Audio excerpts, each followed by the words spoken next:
Mas dentro desse tema, resgatando a alegria da família, eu quero dizer algo. Alegria é resultado. Alegria é resultado. E a Bíblia, eu quero criar na sua cabeça uma imagem agora. A Bíblia diz que o vinho, dos símbolos da alegria na Bíblia é o vinho. Não estou dizendo para você beber vinho, não. Mas que é vinho, que é bom, né, gente? É bom.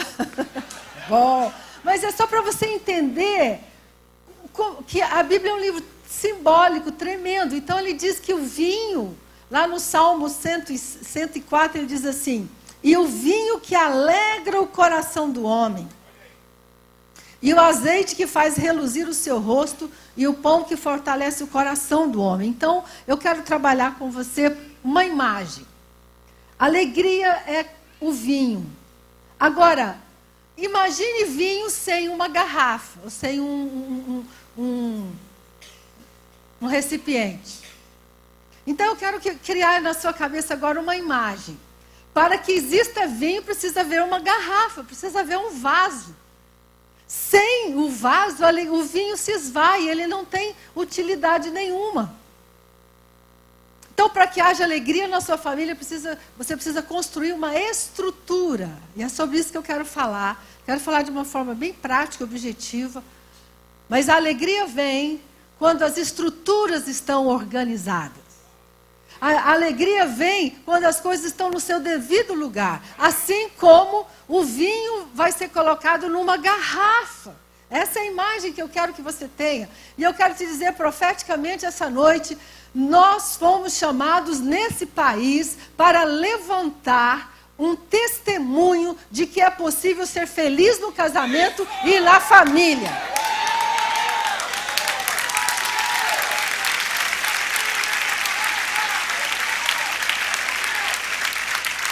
Eu quero que você entenda que eu vou falar essa noite como algo profético, porque eu creio de todo o coração que quem está mudando esta nação é a igreja. É a igreja do Senhor Jesus que está estabelecendo parâmetros de vida em todas as áreas, na família, no casamento, nas finanças. Esse país vai ser próspero, não porque o governo quer, mas porque Deus quer. Então, a primeira coisa, eu quero falar de 5 estruturas, rapidamente, que para mim são estruturas fundamentais em toda a família. Como que eu vou ter alegria se eu não tenho um recipiente? Como eu vou ter alegria se eu não tenho as estruturas que possam conter a alegria? Então, existem 5 coisas que são fundamentais numa família saudável. O primeiro deles se chama propósito. Toda família precisa viver com um senso de propósito. Casamento precisa ser vivido com um senso de propósito. Casamento não é um fim em si mesmo. As pessoas se frustram no casamento porque elas pensam que casar é simplesmente entrar numa casa, botar geladeira, fogão, cama e viver ali dentro. Gente, isso é um inferno. Sabe por que eu vou te dizer isso?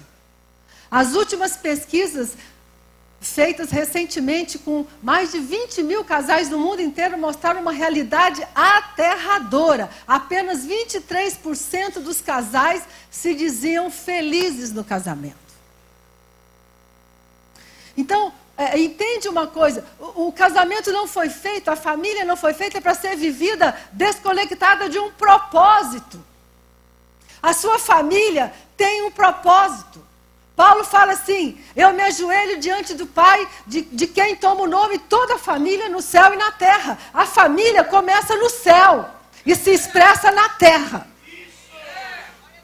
Então entenda algo, em nome de Jesus. Ao se casar, você está recebendo um propósito.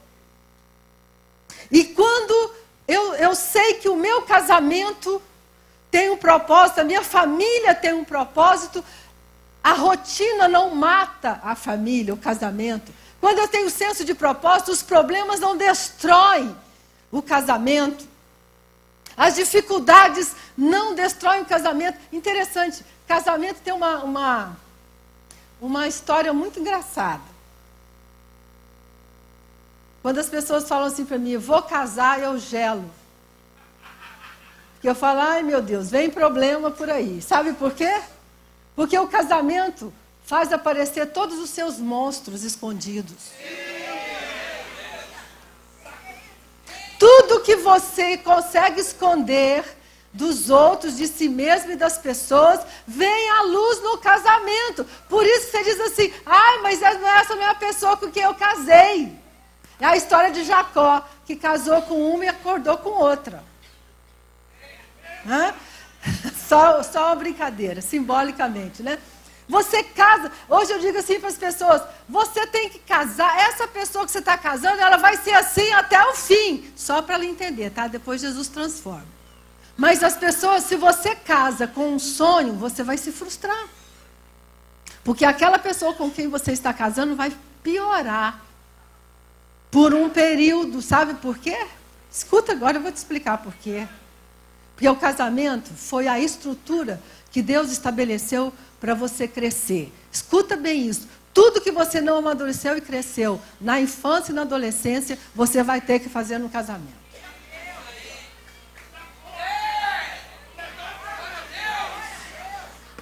Então, o casamento e a família precisam ser vividos com um senso de eternidade. Com um senso de bênção. Nós estamos aqui para ser uma bênção. Sabe por que muitas famílias perecem, muitos casais perecem? Porque eles não entendem o propósito de Deus para estarem juntos. Você se casou, você está casado, você tem filhos para serem bênção nesta terra. Seus filhos têm que ser abençoados, abençoadores, pessoas que vão mudar essa nação, pessoas que vão fazer diferença. É para isso que você tem filhos. E em nome de Jesus, você é profeta sobre eles. Você tem que dizer, meus filhos vão fazer história nessa nação.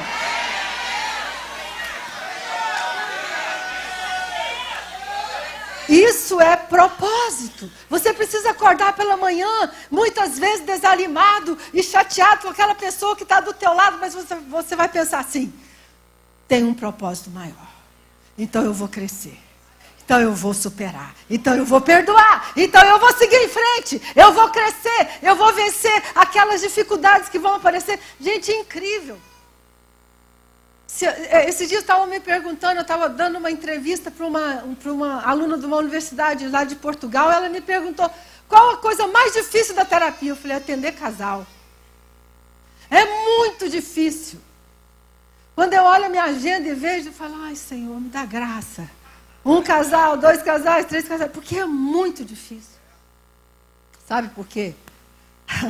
Porque quando um casal prevalece, o mundo espiritual não suporta. Ele cede. Então você tem que entender que crescer como casal, com um senso de propósito, é a coisa mais importante da vida. Você não pode pensar assim, eu casei porque eu gostei dela, ela gostou de mim. Não. Eu estava viajando com meu marido. Nós temos há anos um hábito que faz parte do nosso investimento ministerial. Nós viajamos a cada 6 meses juntos. Nós tiramos férias juntos. Aguenta, hein? Dia e noite, noite e dia, de manhã, de tarde e noite. Tem que ter um casamento muito bom para aguentar, né? Mas eu estava, em algum momento, ele dirigindo, e eu estava orando, pensando, e o Espírito Santo falou assim, com muita clareza ao meu coração. Você pensa que você casou com ele porque você quis? Não foi. Eu levei um susto.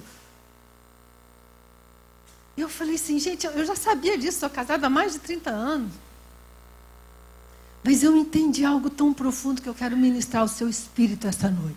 Essa pessoa que Deus trouxe até você é a pessoa certa para você crescer. É a pessoa certa para tirar o que existe de melhor dentro de você. Essa pessoa com quem você está casado é a pessoa que Deus trouxe para fazer você grande, para fazer você maduro e para frustrar você em muitas coisas.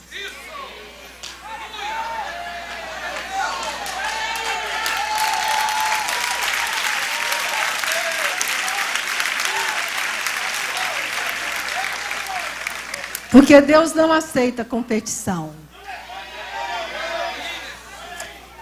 Entende? O casamento tem uma...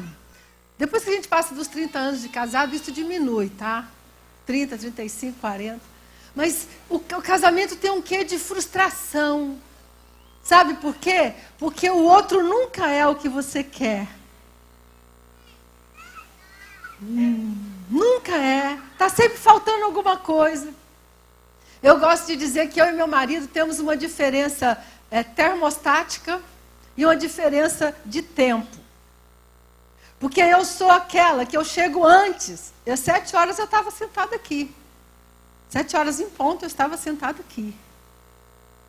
Eu chego na minha clínica 15 minutos antes dos meus clientes. O meu marido chega depois. Ele tem 3 compromissos ao mesmo tempo. Então, nós temos uma diferença de time e uma diferença de termostato. Eu morro de frio, ele morre de calor. E ele fica assim, não é possível, você está com frio, eu estou suando. Aí eu falo assim, aí eu viro para ele e falo assim, amor, eu sou diferente de você, você esqueceu? Aí ele começa a rir. Então, o casamento, ele é tão exigente. O casamento é muito exigente.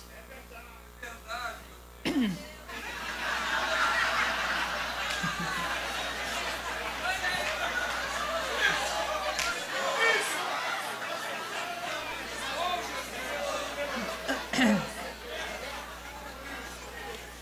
E eu quero, a primeira coisa, que vai construir uma estrutura.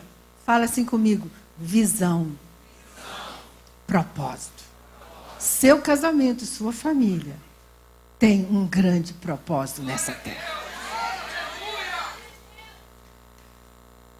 Quando você vence, você não está vencendo apenas por você, mas você está vencendo pelas próximas gerações. E eu trabalho muito com um texto de Isaías 61, verso 4. Faz parte da visão. Primeiro, a visão, uma visão de propósito. Segundo, uma visão de restauração. Olha o que a Bíblia diz aqui, Isaías 61, verso 4.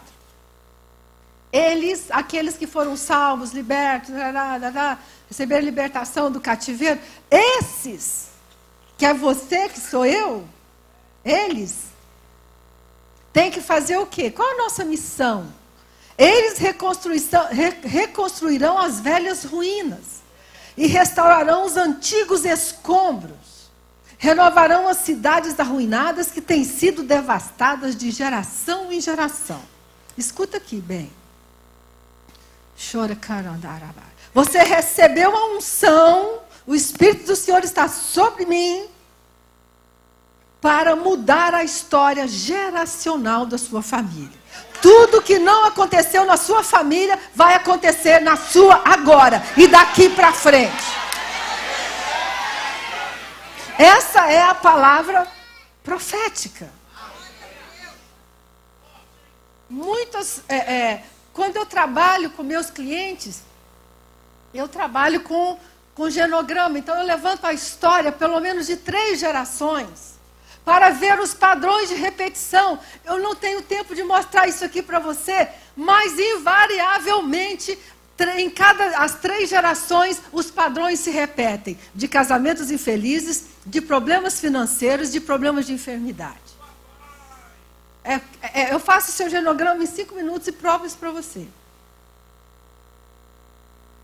Mas é por isso que a Bíblia diz que a maldição fica até 3 e 4 gerações. E a ciência provou isso hoje. Os padrões de repetição permanecem numa família até pelo menos 3 e 4 gerações. Tem estudo sobre isso. Eu tenho um livro deste tamanho só sobre isso. Agora, sabe o que me alegra? Eu vou lá, estudo e venho para cá. Aí eu fico tão feliz. Porque lá eu tenho um conhecimento, aqui eu tenho unção. E o Espírito do Senhor está sobre mim. Chora. Está sobre você. Está sobre seu casamento, sua família, para restaurar tudo que tem sido quebrado e perdido de geração em geração, em nome de Jesus.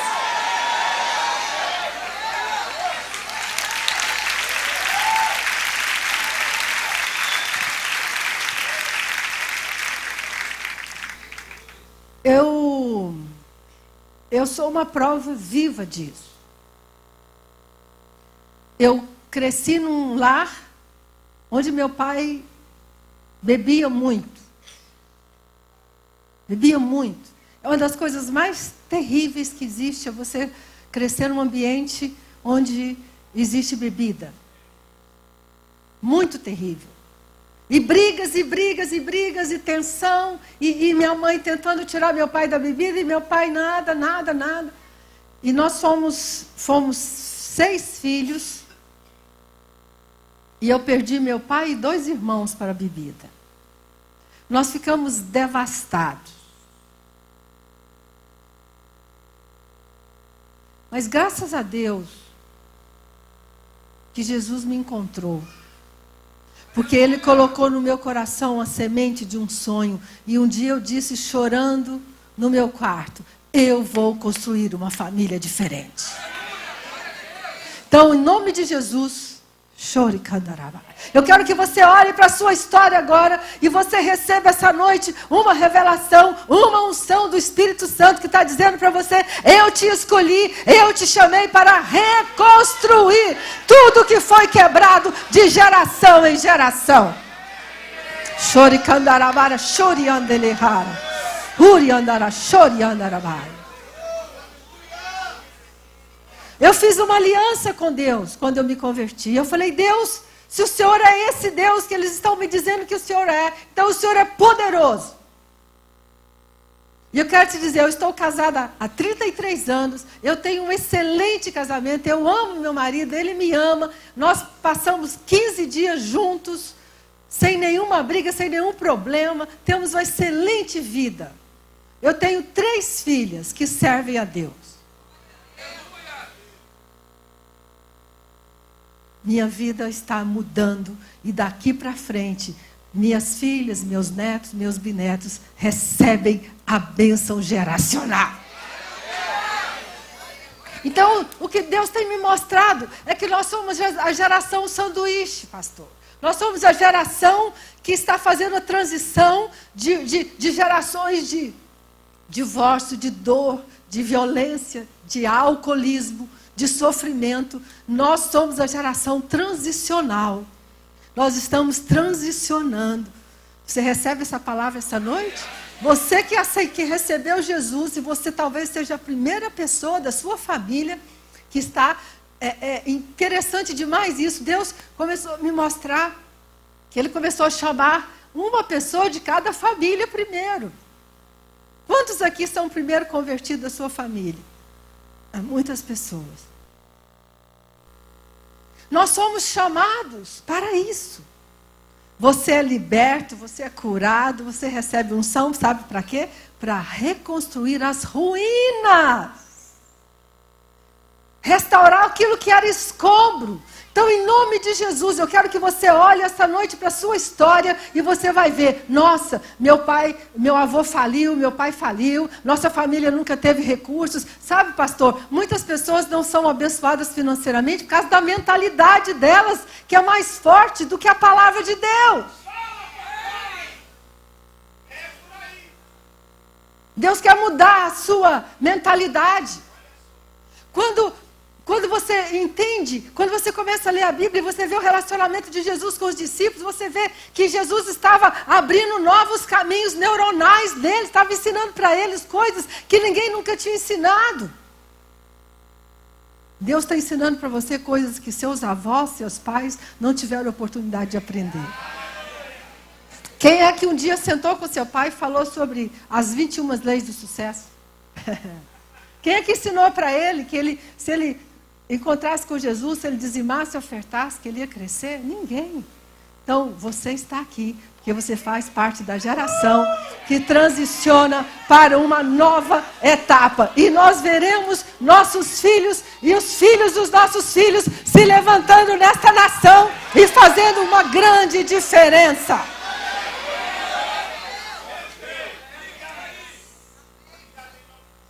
Propósito, visão, é o primeiro pedaço do vaso. Vai ter alegria no seu casamento e na sua família, quando vocês foram incapazes de entender. O casamento não foi só para a gente ser feliz junto. Ser feliz é um subproduto, é uma bênção de Deus. É um efeito colateral. Mas não é o objetivo. Gente, eu tenho que me conter. Mas que coisa mais difícil que relacionamento? É muito difícil. Precisa ter graça, precisa ter unção, precisa ter presença de Deus, Espírito Santo na sua vida, quebrantamento, perdão. Sabe? Agora, escuta uma coisa. Eu não quero que você tenha um casamento mais ou menos. Deus quer que você tenha um casamento cheio de prazer e de alegria.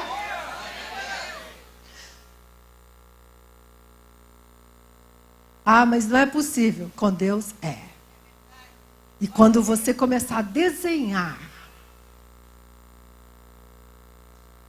você começar a usar algumas estratégias que eu vou te ensinar. Segunda coisa importante. Primeiro, propósito e visão. Segunda coisa importante numa família saudável se chama posição. Eu vou resumir para você o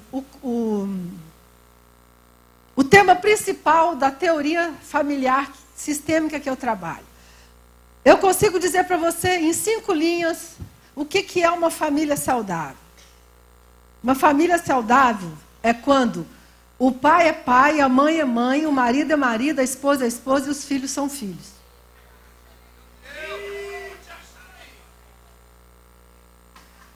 Quando os papéis estão bem definidos nos seus devidos lugares. Efésios capítulo 5 fala claramente sobre a hierarquia. As mulheres sejam submissas ao seu marido. Mulher, submissão é posição apenas e não escravidão.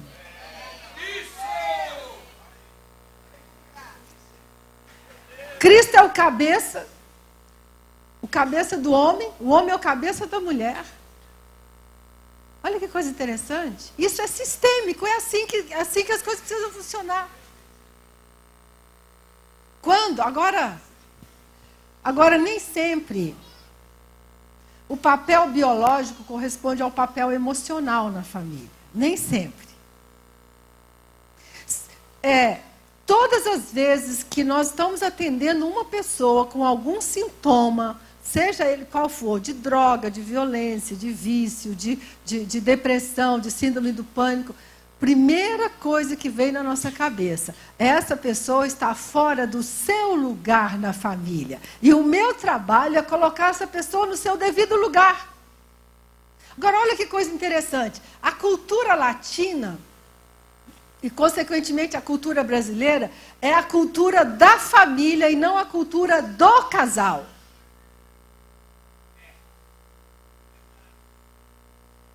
Então,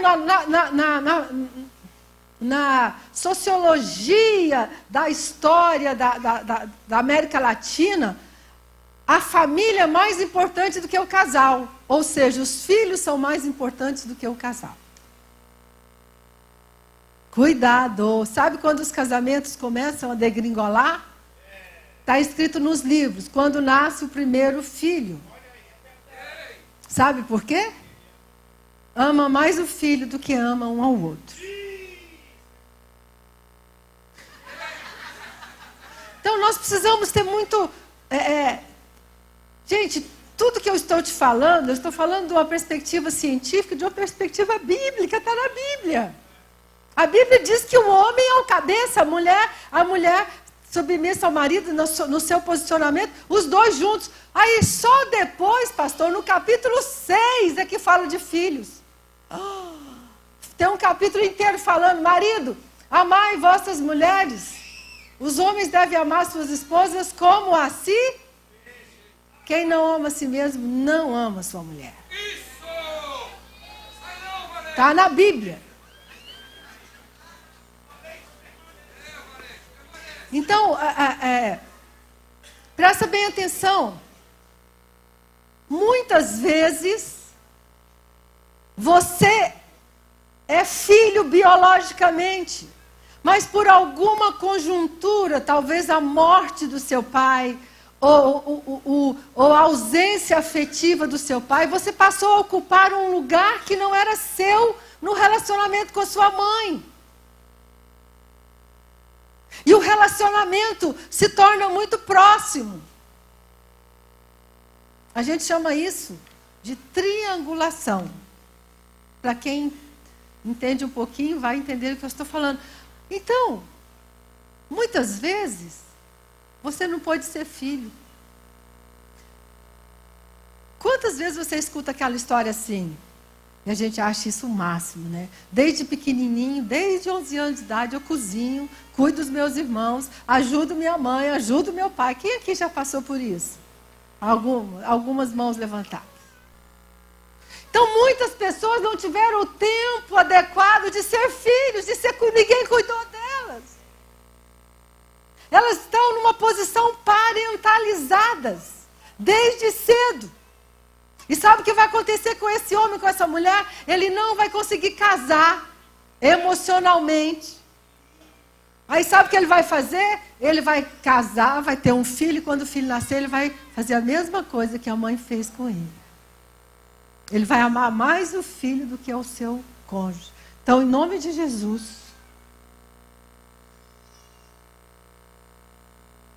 prioridade da família é o casal.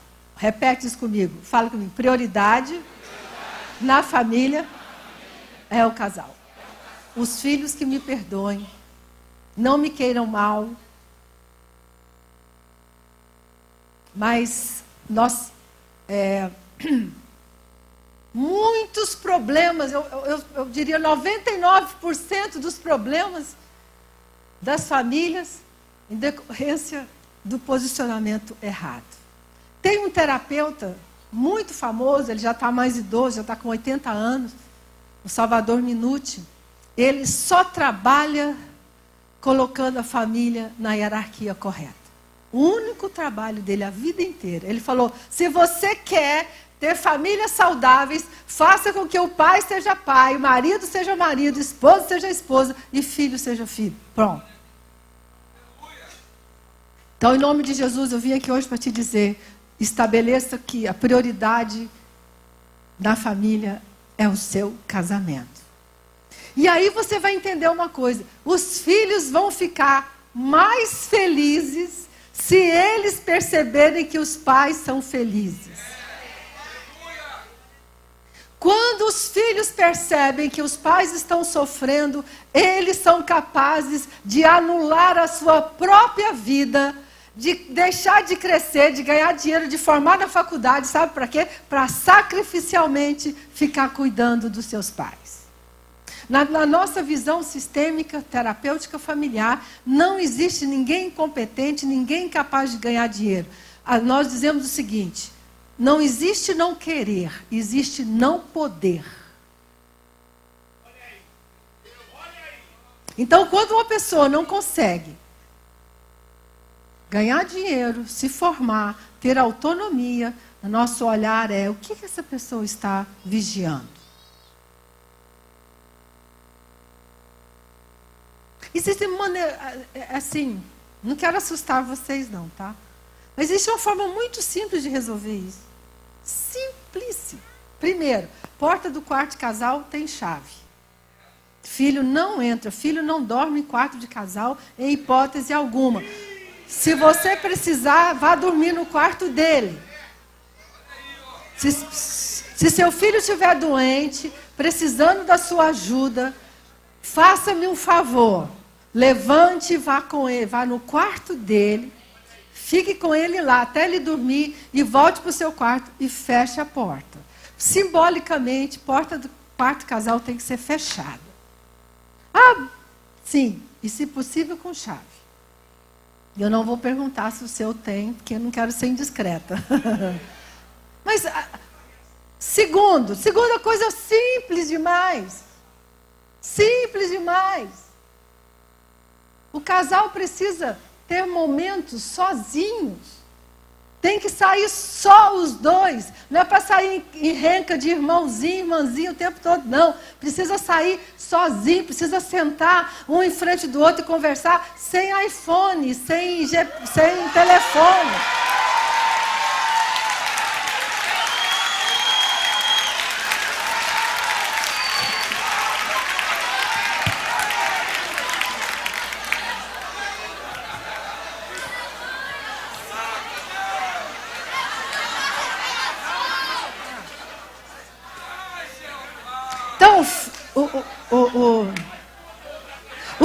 Então, o casal precisa ter momentos sozinho, um de frente para o outro, com o telefone desligado, o laptop desligado, o iPad desligado, o Galaxy desligado. São coisas simples. Gente, presta atenção. Sabe por que nós ficamos inventando desculpas?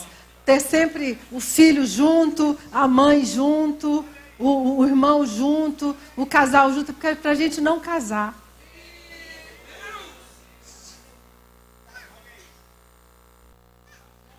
Então, assim, segunda coisa importante, que vai dando contorno para que haja alegria, é o posicionamento correto. Hoje nós encontramos muitos filhos ocupando o lugar dos pais, mandando nos pais, dando ordem para os pais, desrespeitando os pais.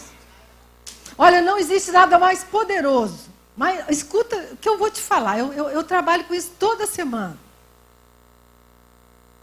Quando eu digo para um pai e uma mãe, façam a lista de regras para a família e assinem embaixo, os dois. E chama o filho. Eu já resolvi um problema de violência de uma criança na escola com essa simples tarefa. Porque o menino chegava em casa e mamãe, oh, meu filhinho lindo. E o menino chegava com uma advertência. Bateu. Não. Aí a mãe dizia assim, não, a culpa é do outro. Foram eles que fizeram. E o pai tentava corrigir, a mãe não deixava. E os anos se passaram. Com mais ou menos 8 anos de idade, esse menino não dormia à noite. E esse menino não aprendia. E ele era extremamente violento. Sabe qual foi o remédio? Chamei os dois, fizemos umas 10 regrinhas, chamamos o garoto e dizemos, a partir de agora, nessa casa, a lei é assim. E cada regra quebrada, a consequência está aqui. Sem briga, sem discussão. Sarou. Sabe qual foi o segredo? Eles concordaram. Eles concordaram. Tem uma galerinha animada aqui desse lado, né? Será que eles estão casados ou vão casar? Ah, casados. Então, cuidado, presta bem atenção. O casamento tem primazia sobre a família de origem e sobre os filhos.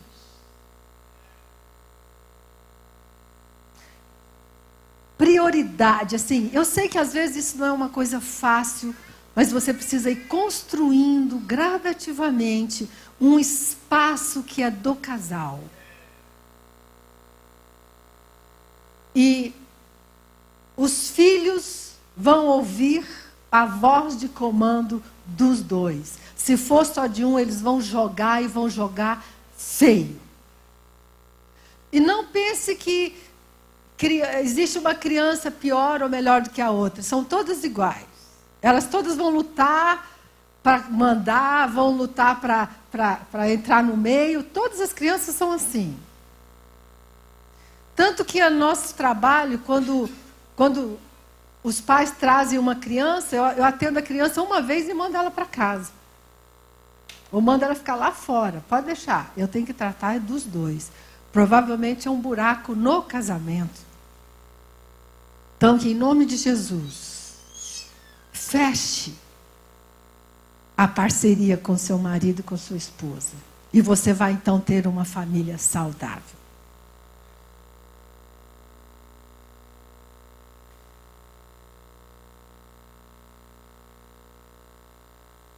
Então, falamos de propósito, de posição e... Foi, né? Missão, propósito e posição. Agora o terceiro. Terceiro elemento que organiza a família. Também tão simples. Fazer as refeições na mesa.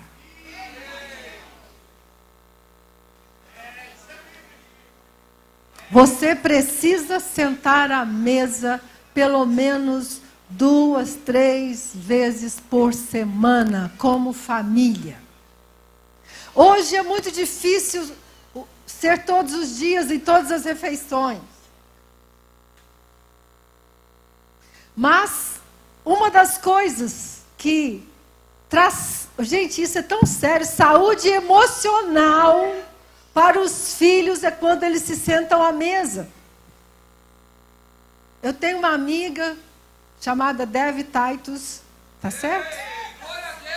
E ela é especialista nisso. Eu falei para ela que eu tinha roubado a palavra dela, li o livro dela, maravilhoso. E eu fiquei muito impactada, porque eu fui pesquisar. Tem uma psicóloga americana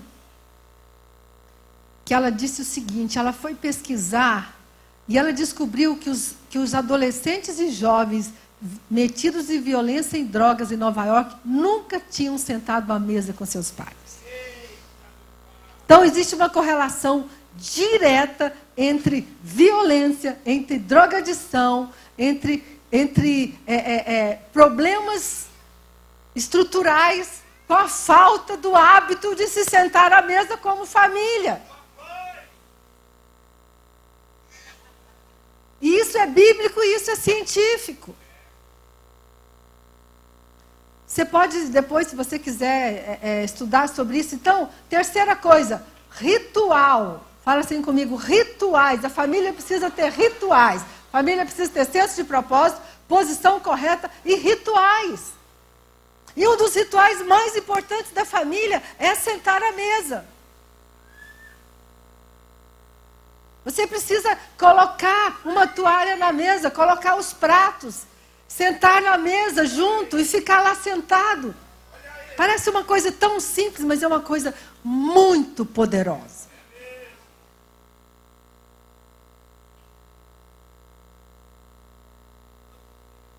Faça disso um hábito. Marque os dias, se for necessário. Que é uma das coisas mais terríveis que a modernidade trouxe para nós, foi a desagregação dos rituais familiares. Hoje as pessoas, elas comem com o prato na mão assistindo televisão. Não, aqui não acontece assim. Aqui não. As pessoas assistem, as pessoas comem com o computador do lado, com o fone no ouvido. Obrigue seus filhos a sentar na mesa com você, pai e mãe. Eles precisam sentar na mesa com você. O ideal é que você comece isso desde pequeno. Uma das coisas que eu ensinei para minha filha casada: ponha a mesa. Ponha a mesa na sua casa. Nem que sente você e sua filha. Se todos os dias seu marido não puder estar presente, mas sua filha vai saber que a mesa está posta. Vocês vão sentar à mesa. E eu estabeleci na minha casa que nós sentamos à mesa. Sempre. Coisas simples, que vão se perdendo. Que você não se dá conta. É tão mais fácil fazer o prato, sentar na televisão. Gente, não dá trabalho. Sabe uma coisa que você precisa entender? Relacionamento dá trabalho mesmo, é muito difícil, é muito exigente. Sabe que foi uma das coisas que eu mudei na minha casa. Lá na minha mãe e no meu pai, nunca sentávamos à mesa. Never. Nunca. Não me lembro, se você me perguntar, bispo, você tem uma memória? Eu não tenho uma memória de estar sentada à mesa com meu pai, minha mãe e meus irmãos. Nenhuma. Eu estou reconstruindo. Amém? Eu estou reconstruindo, mudando. Agora isso precisa ser prático. Isso precisa ser prático. Se você falar, mas meus filhos já são grandes, então arrume a mesa para quando eles vierem passar, almoçar com você no domingo, ou jantar com você, marque. O meu professor de terapia, ele diz o seguinte: Ana, hoje eu tenho que dar como prescrição de tarefa para os meus clientes que pelo menos uma vez por semana eles têm que sentar na mesa juntos. Isso é tarefa terapêutica. Estou dando de graça para vocês, tarefa.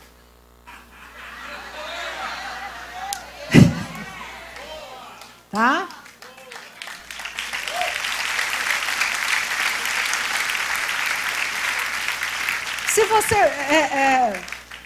Se você for ler a Bíblia com essa perspectiva, você vai ver, Mefibosete foi curado na mesa.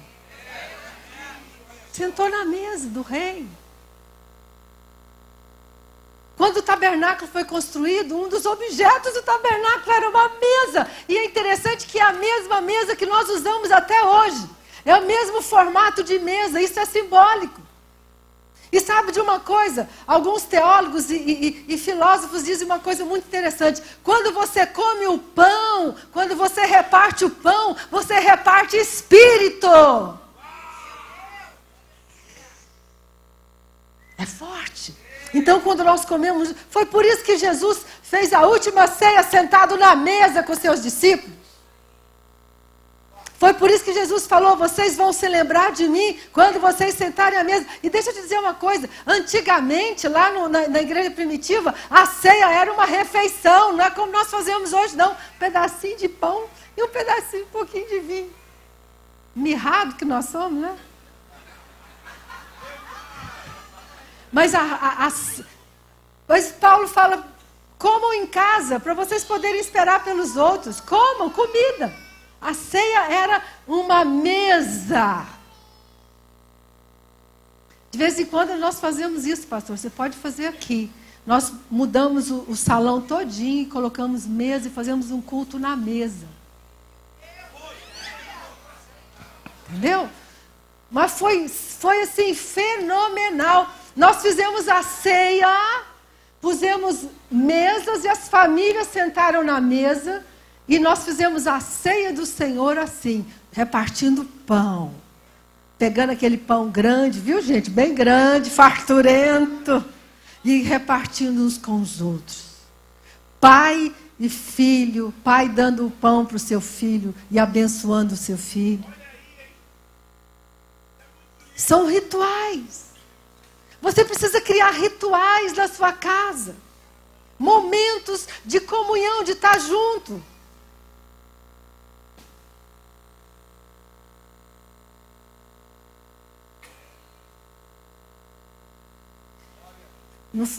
Foi por isso que o Salmo 23 diz: preparas-me uma mesa na presença dos meus inimigos. Porque quando, olha que coisa interessante, a Dev diz o seguinte, que quando nós vamos para a escola, para o trabalho, nós encontramos nossos inimigos lá. A zombaria, o bullying, as pressões. Aí quando eu chego para casa, eu sento na mesa e os meus inimigos são vencidos ali.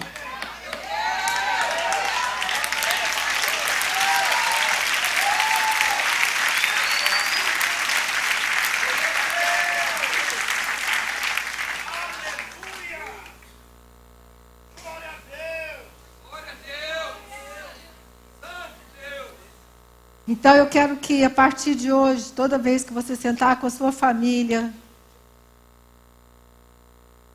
você vai entender, eu não estou apenas comendo, estou distribuindo vida. Estou ministrando cura para os meus filhos. Estou ministrando a vida do Espírito.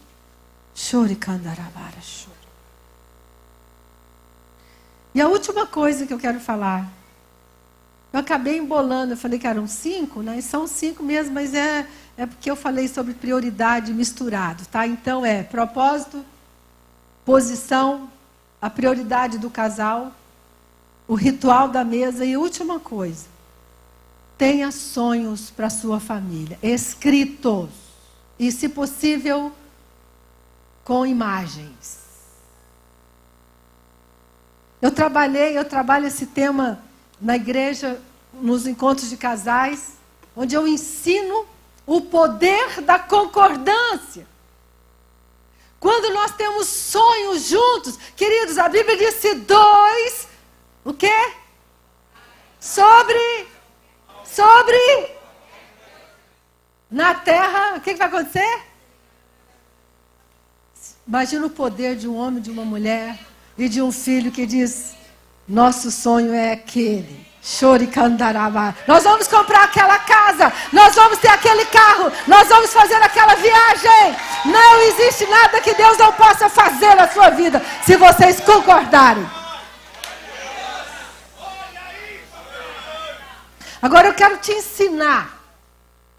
Eu fiz um seminário inteiro sobre isso na minha igreja. Nós passamos o dia inteiro juntos. E quando nós terminamos, pena que hoje não dá tempo, mas quem sabe em um outro momento a gente pode fazer uma coisa mais, né, prática.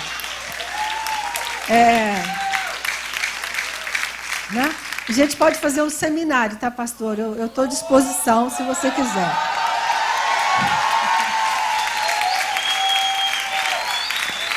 Agora, deixa eu te contar um segredo. Eu quase não tenho saído para pregar fora, mas para o pastor Marcos e a pastora Cristina, eu venho mesmo. Tá? Então, preste bem atenção. Sua família, você precisa ter clareza dos sonhos da sua família. Onde vocês vão morar. Que carro vocês vão ter. Que faculdade seus filhos vão fazer. Precisa estar escrito. Agora, olha que coisa interessante. Tem muitos anos que eu venho estudando o poder dos sonhos. E o poder de escrever os sonhos. O poder de criar imagens sobre os sonhos. Inclusive, se você quiser saber mais sobre isso, eu tenho um site chamado sonharerealizar.com. Eu estou olhando ali, eu nunca sei direito. Sonharerealizar.com. Eu criei um curso, eu tenho um livro, eu tenho um material só falando sobre isso, o poder que existe quando eu estabeleço as minhas metas. Olha que coisa interessante. Eles fizeram uma pesquisa na Universidade de Harvard, lá nos Estados Unidos. Eles acompanharam a vida de uma turma de estudantes até 10 anos depois que eles se formaram. Eles descobriram o seguinte, que o primeiro grupo de estudantes, ninguém tinha meta clara para a sua vida. E eles foram razoavelmente bem-sucedidos. 15% do grupo tinha metas, mas eles não escreveram. Eles tiveram um sucesso médio. E 3% desses estudantes tinham metas e metas escritas. Eles eram 10 vezes mais bem-sucedidos do que os outros. Só isso, simples assim. Porque Deus trabalha com sonhos e visões. Então, qual a visão para a sua família? O que vocês vão conquistar? Quanto de salário vocês vão ganhar? Eu creio que se você estabelecer junto e vocês começarem a orar, vai acontecer. Queridos, eu tenho vivido assim. Eu tenho vivido experiências de sonho. As viagens que eu faço estão tudo no meu livro dos sonhos. Eu ganhei um carro, sabe por quê? Um dia eu falei assim, eu quero ver se realmente esse trem funciona. Então eu vendi meu carro, uma parte eu investi na minha casa, metade eu dei de oferta, que é assim que pastor vive, né? E eu falei, eu vou esperar, olha o desafio, eu vou esperar Deus me dar um carro. Eu não vou comprar um carro, eu quero ganhar um carro. E durante meses eu andei de táxi, de carona, eu ficava assim, alguém pode me dar carona aí? Chamavam táxi, fiz amizade com vários motoristas de táxi e fui vivendo e todo mundo assim, Ana, para que isso? Vamos comprar um carro, vamos financiar um carro. Você, não, eu vou ganhar um carro, Deus vai me dar um carro. E o carro que está parado aqui foi ganho inteirinho. Deus é fiel.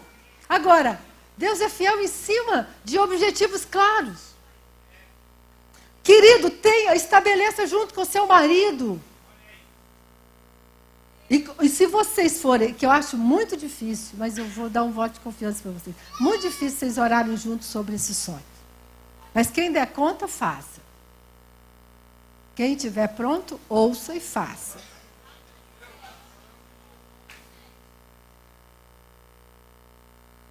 O que você quer que Deus... Deixa eu te falar.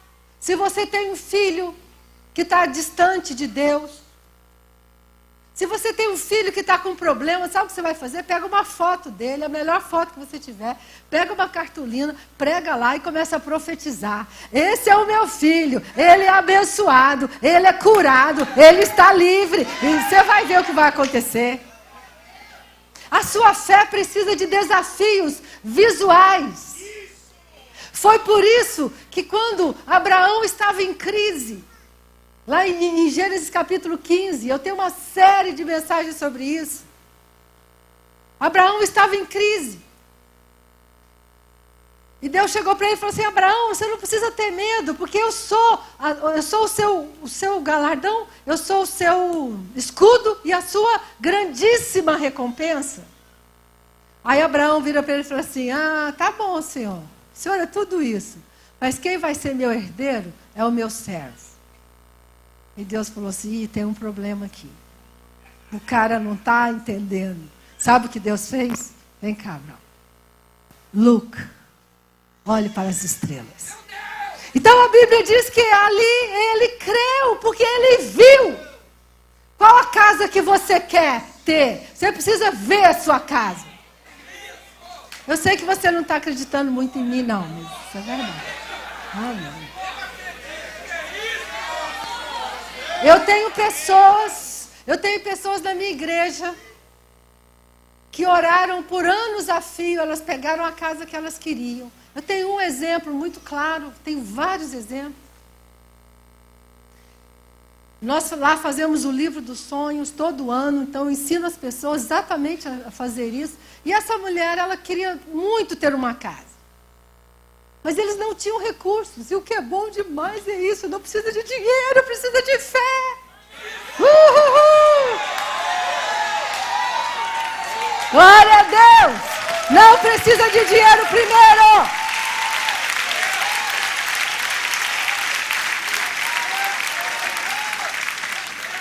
Então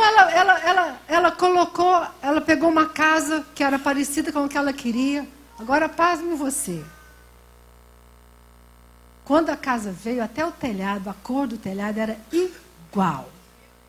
E não, pior de tudo, melhor de tudo, Quando ela colocou a casa e o carro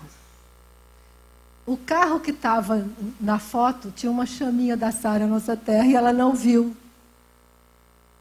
Ela recortou e colocou na casa. O dia que ela foi receber, ela tem a casa e o carro que ela colocou.